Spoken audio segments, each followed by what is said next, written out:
fellow Americans. Just kidding.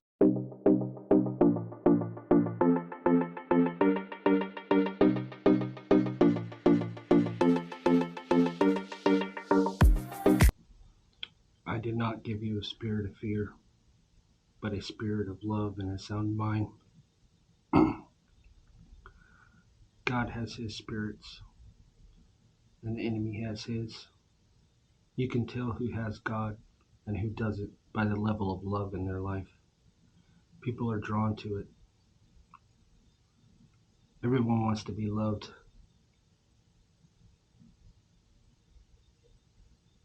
We spend our lives searching for love from dating sites, dating apps, settling for the wrong people because we are so hungry to be loved. God is love. What we search for is him. Love, aka God, saved my life the day I put a loaded gun to my head with my finger on the trigger. I felt depressed. I felt like nobody cared about me. I felt overlooked.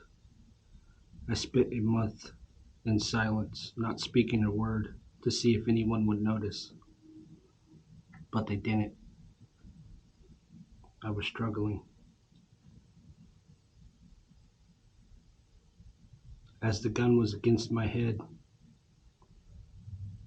I thought of my mother cleaning up my blood from the floor, crying for me.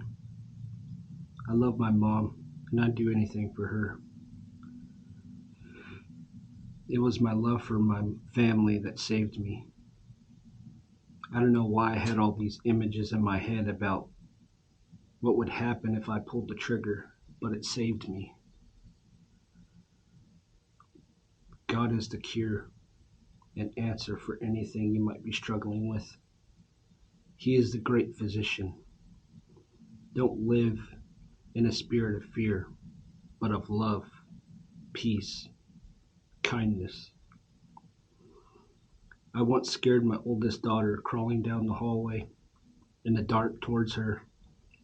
We used to do that kind of thing to each other when she was younger, but that night God spoke to me and said, "Stop. You are breeding fear when you scare her." I was shocked. That's not something I even thought about.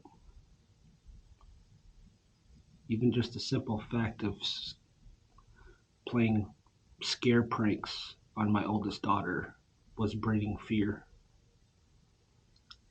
And to this day, sometimes she goes and sleeps on the couch.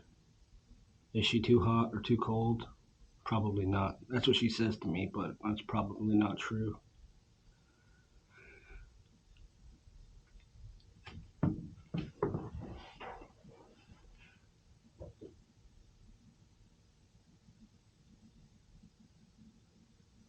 I haven't had an easy life.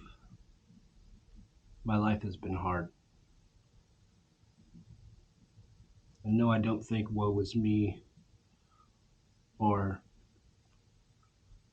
say anything about myself because I'm prideful, because I have no reason to be prideful.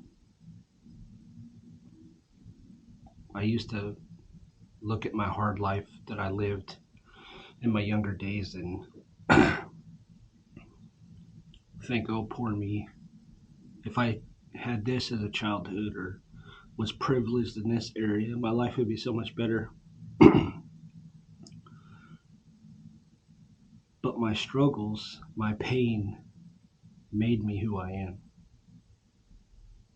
And I'm thankful for my childhood.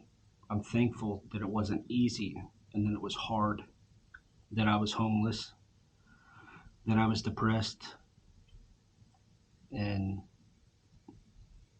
that I got into an accident and caught on fire with my two brothers. And that moment when I was on fire from head to toe in my ghillie suit, my life didn't flash before my eyes. I didn't relive any memories. The only thing that I thought about was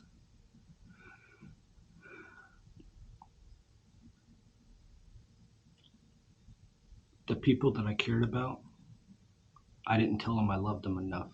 I didn't reach out to people that I cared about. Those are the longest 60 seconds of my life.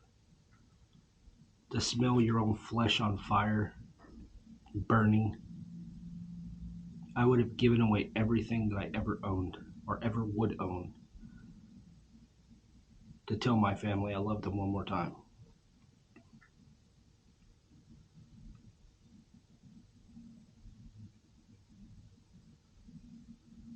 I've learned, and I'm still learning, to not live in fear. The fear is a spirit and it doesn't come from God. Love. Love comes from God.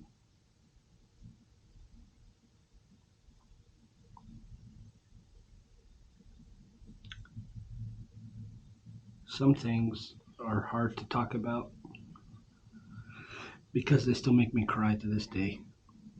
I'm writing my life story down in a book that I want to be able to give to my daughter someday.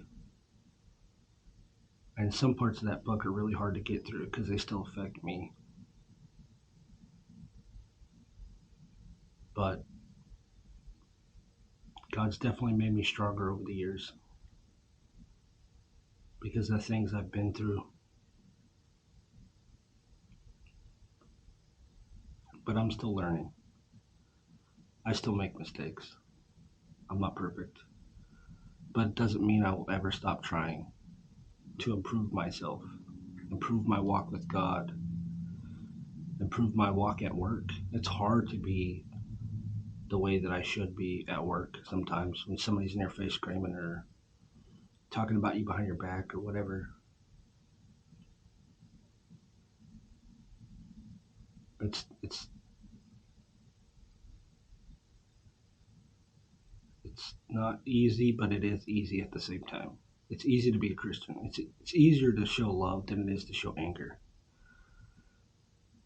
With anger and hate and resentment holds a lot of weight on your back.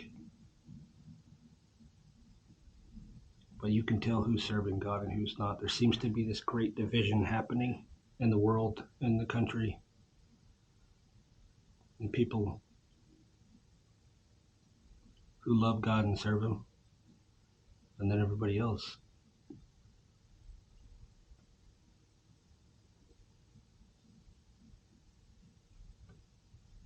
Dig into the Word,